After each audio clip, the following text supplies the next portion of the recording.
Salve, rapaziada, eu me chamo Jade e eu estou iniciando aqui o nosso primeiro podcast do Info 2C. E eu estou aqui presente com a Júlia. Oi, gente. Com a Ana Júlia. Oi, gente. Com a Isa. Salve. E com o Vini. Opa! Então, gente, o tema do nosso podcast hoje vai ser sobre uma escola literária, que é o romantismo segunda geração. E eu gostaria de saber se alguém aqui sabe sobre alguma característica ou algum autor, entrar numa discussão aqui, um assunto bem interessante. Então, Jade, falando da segunda geração, a segunda geração vai de 1853 até 1869.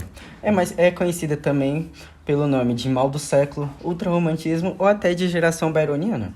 Ultrarromantismo dá esse nome basicamente por causa do amor exagerado, do homem amando cegamente uma mulher, aquela coisa de morrer por amor.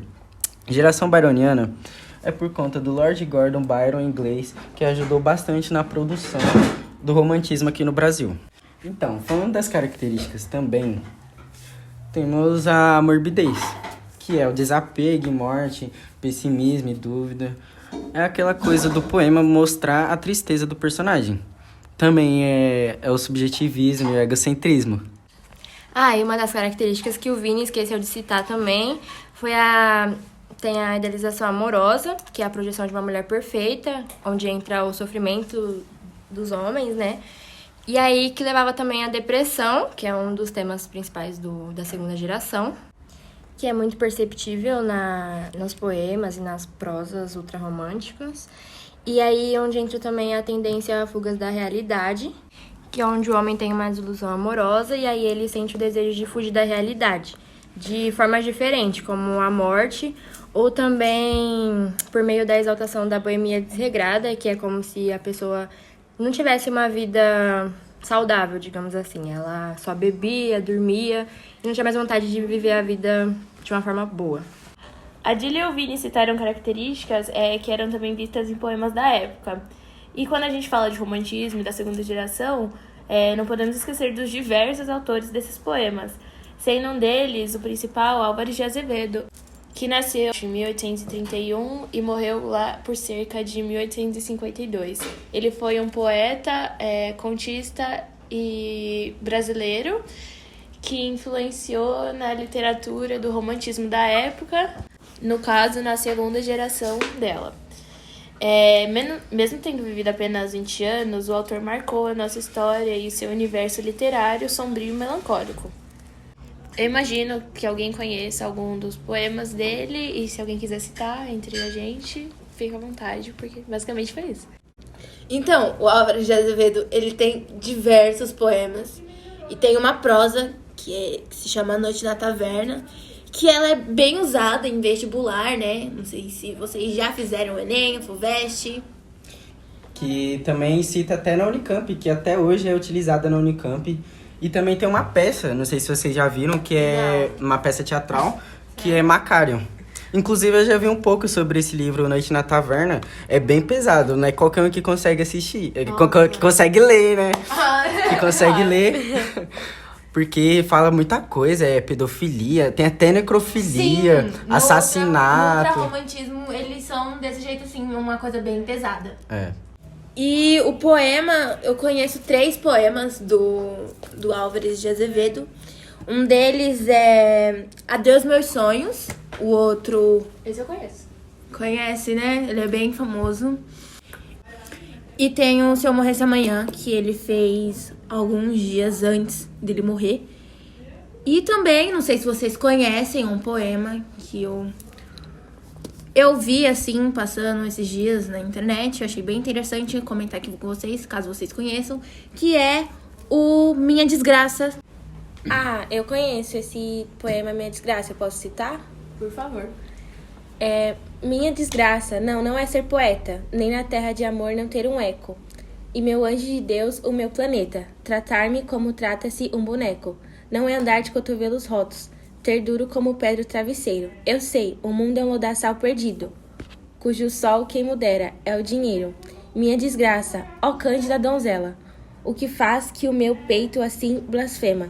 é ter para escrever todo um poema e não ter o item para uma vela. Ai, gente, eu não entendi muito bem, né? Mas o Álvares de Azevedo, os poemas dele são bem longos. Parecem texto, tem capítulo. E esse Minha Desgraça é um dos poemas mais curtos dele. Então, eu não compreendi muito bem. Tenho certeza que se eu ler mais uma vez, com atenção e com interpretação, talvez eu entenda. É muito isso que a Jade falou, dela não ter entendido pela primeira vez que ela leu, porque realmente, eu acho que até para os ouvintes, se eles pesquisarem e lerem novamente o poema, vai parecer uma sopa de palavra, vai ficar muito bagunçado, você não entende nada, você tem que ter muita atenção. Acho que em qualquer poema a gente tem que ter Eu muita acho que atenção. claro que tem que ter muita atenção, mas quando a gente fala desse em si, eu gostaria de dizer que ele mostra muito uma falta de recurso, porque se você ler atentamente, eu vou usar um exemplo, mas realmente está nesse poema. Tem um erro Linguístico. Um erro linguístico, onde ele fala blasfema em vez de blasfeme. E se você ler novamente, você vai ver que ele vai estar falando da falta de recurso dele comprar uma mísera vela, que seria para iluminar a escrita dele nos poemas. E que esse é um poema curto pelo fato dele estar usando aquele pouco recurso de luz que ele tinha. Tá na correria. Ele tá correndo pra escrever, inclusive tem o erro da blasfêmia em vez de blasfeme, porque ele tem aquele mísero tempo da vela se apagar. E ele escreveu correndo, é uma correria. Que é onde entra também nesse poema o pessimismo, a insatisfação, que a gente vê muito no romantismo da segunda geração. Sim. Pra gente finalizar nosso podcast, pra gente não tomar muito tempo dos nossos ouvintes, eu escolhi um recado de uma espectadora chamada Júlia Saori. Vou colocar pra vocês ouvir aí. Bom dia, gente. Tenho uma dúvida e gostaria que vocês respondessem. Qual é o mal do século durante a segunda geração do romantismo? Posso responder, gente? Fica à vontade. Os principais temas dessa fase são a morte, o amor não correspondido, o tédio, a insatisfação e o pessimismo. Sim, inclusive tem algo que a Isabela não citou, mas teve o mal do século, que foi o mal do século que atacou os poetas românticos, que foi a tuberculose. Que, entre aspas, era uma moda, né? E era uma coisa muito romantizada da época. Sim, Depressão também. Sim, era muito romantizado, porque você chegava lá na festa, tava lá dançando, aí, querendo ou não, pra conquistar a garota, eles pegavam um lencinho e tossiam sangue. Era o charme, né? Inclusive, que era o mal do século. Então, gente, foi isso. Espero que vocês tenham gostado e que o podcast tenha esclarecido todas as dúvidas sobre esse assunto, que é o romantismo. E é isso. Muito obrigada. Valeu, rapaziada. Aê, Falou, valeu. gente. Até a próxima. E sigam para os mais podcasts do Info 2C.